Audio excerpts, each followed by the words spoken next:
Hôn điếc. Đi đó. Wow, mày.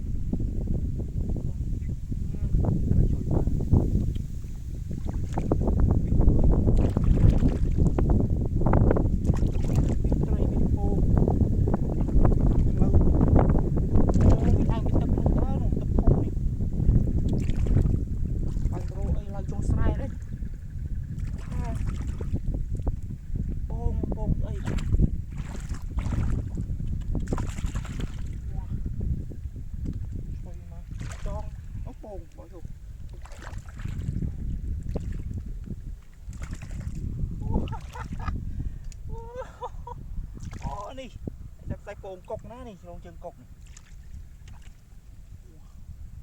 xui mà trịch bay à tập bồn đi xui mà oh my god wow cho con bồn con wow nó trây tiếp nè đi nè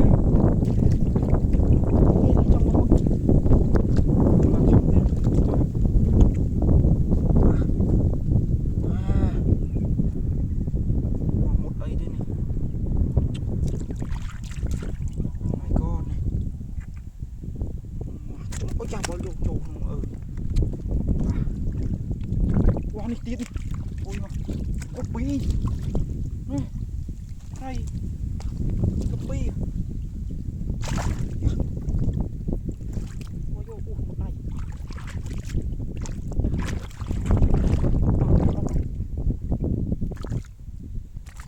nhà này cái lăng rồi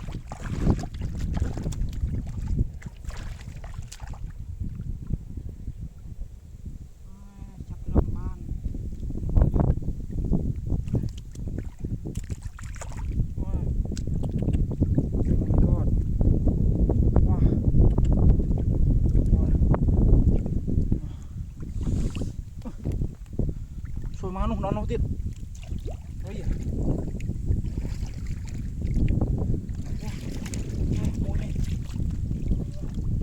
à bông anh bông cọc ra này lâu chân cọc này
Six, 4, 5, 6.